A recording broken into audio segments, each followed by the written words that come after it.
Elang betina adalah ibu teladan yang mengurus anak-anak mereka dengan cinta.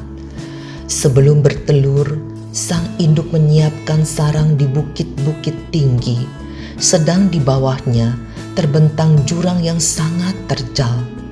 Rangka sarangnya terbuat dari ranting keras dan duri tajam yang dilapisi rumput halus dan cabutan bulu-bulu dada sang induk, agar sarangnya menjadi nyaman.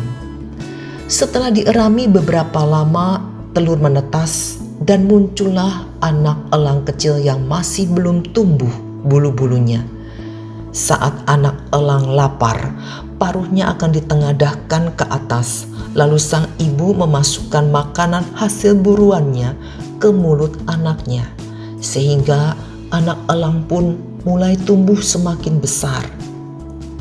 Kala angin kencang berhembus, sang ibu merentangkan sayapnya menutupi sarang untuk memberi perlindungan.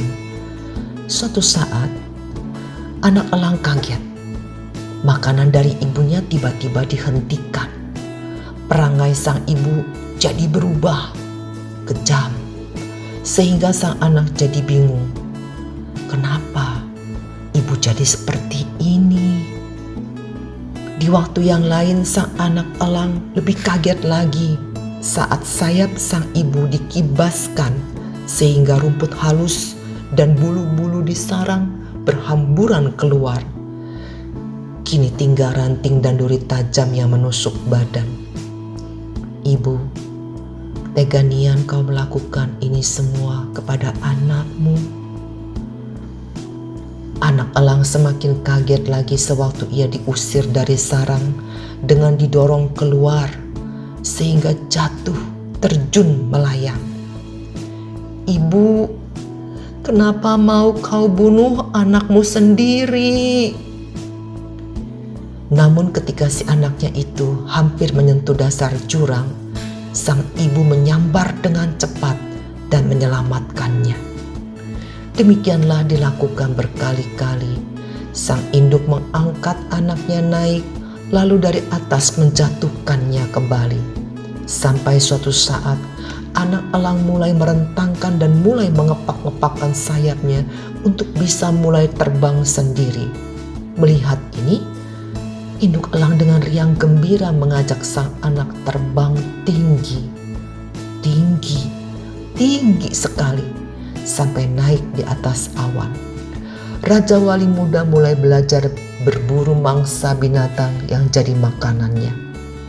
Setelah semua itu berlalu, barulah anak-anak elang sadar bahwa induknya selama ini sedang mengajarkan tentang kerasnya kehidupan ini. Bagaikan Raja Wali, setiap kita sebagai orang tua harusnya melakukan hal seperti itu, merawat anak dengan cinta, tetapi ada saatnya harus tega membiarkan anaknya survive agar anaknya kelak bisa menjadi dewasa dan mandiri. Ibrani 12 ayat 10-12 berkata, sebab mereka mendidik kita dalam waktu yang pendek sesuai dengan apa yang mereka anggap baik, tetapi Dia menghajar kita untuk kebaikan kita supaya kita beroleh bagian dalam kekudusannya. Memang tiap-tiap ganjaran pada waktu ia diberikan tidaklah mendatangkan sukacita, melainkan duka cita. Tetapi kemudian ia menghasilkan buah kebenaran yang memberikan damai kepada mereka yang dilatih olehnya. Sebab itu, kuatkanlah tangan yang lemah dan lutut yang goyah. Saudara, dalam kehidupan kadang kita berteriak, Tuhan, di mana Engkau? Kita seperti dibiarkan sendiri. Padahal pada saat itu Tuhan sedang mengajarkan kita untuk bisa terbang mencapai level lebih tinggi lagi. Bukankah tidak ada kenaikan kelas tanpa ujian? Jadi saat kita tidak mengerti apa yang sedang terjadi dalam hidup ini, tetaplah percaya bahwa Tuhan tidak tinggal diam. Dia punya rencana indah dan akan memberikan yang terbaik bagi kita